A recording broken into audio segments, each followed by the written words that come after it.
What's good everyone, it's Kajani with a guide on farming concentrated Glioaether that was released in Final Fantasy XIV patch 6.4. Concentrated Glioaether are crafting materials used in expert recipes to obtain the Uncharted Course Island Sanctuary structure. Similar to the Glioaether that were released in previous expansions, the concentrated Glioaether can be obtained by using ethereal reduction on items gathered by your botanist, miner, and fisher. Let's start off with how to farm concentrated Glioaether with your miner and your botanist. Concentrated Igneous and Verdurous Glioaether are obtained from Prime and Sublime Chloroschist and Haritaki. Both the Chloroschist and the Haritaki are gathered from timed legendary nodes. I put their availabilities on the screen, but you can set an in-game alarm or use a site like Garland Bell to know when the legendary nodes are available.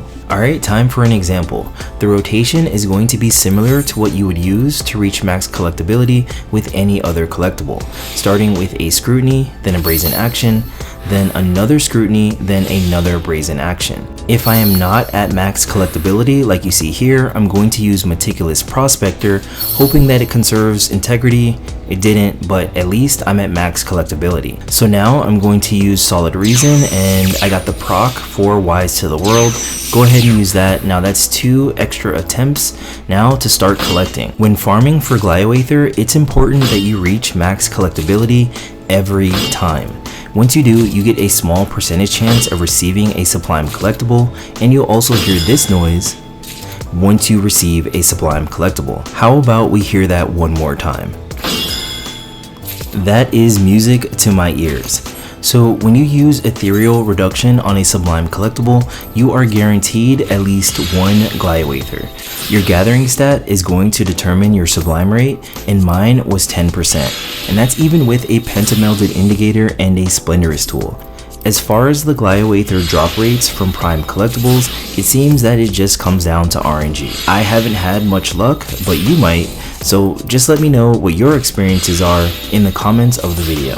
To farm concentrated Aqueous Glioaether, we are headed to the Mover Beta fishing node that's located in Labyrinthos. Here, we're going to be fishing for the Fury's Aegis. It's a medium tug, or 2 exclamation marks, and the optimal bait to catch the Fury's Aegis are Leeches. There's no need to hunt down a vendor to purchase Leeches because you can purchase them from the Junkmonger in the Archeon Aetheryte Plaza, which is super convenient because it's right next to the Mover Beta fishing node. At the Mover Beta, the Xenocypress is another fish with a medium tug that also has a cast time that is annoyingly close to the Fury's Aegis. If you happen to reel in a Xenocypress, use the job action surface slap to make sure that it doesn't show up during your next cast. While farming for the Fury's Aegis, I found it easiest to use prize catch, but if you're more comfortable, you can also use patience too.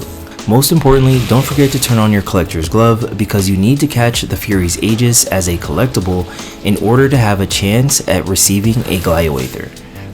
The minimum collectability that you need in order to have a chance at getting a Glioaether is 277. This is why it's important to use prize catch or patience 2 when fishing for the Fury's Aegis. Both job actions are going to give you the best chance at catching a large size fish, and as a result, increasing the collectability of the Aegis that you just caught. If you are looking for another way to make some gil with your fisher, you may want to consider farming Aqueous Glioaether. Overall, it sells more than the other 2 Glioaether, so it's definitely worth a look. As far as the drop rates for Aqueous Glioaether, they've been pretty good so far. As long as I've used prize catch when catching the Fury's Aegis, I got at least 1 Glioaether. This is like night and day in comparison to the previous 2 fish we had to catch to get Glioaether. This was one of my test runs and actually one of my best. I managed to catch 5 Aegis Fury and walked away with 8 concentrated Glioaether. Let me know if your experiences are the same in the comments of the video. While you're headed there, be sure to check the description of the video for additional resources. That's all I have for this video on farming concentrated Glioaether. Thank you so much for watching, hope you found it useful. I will catch y'all in the next video. Until next time, peace.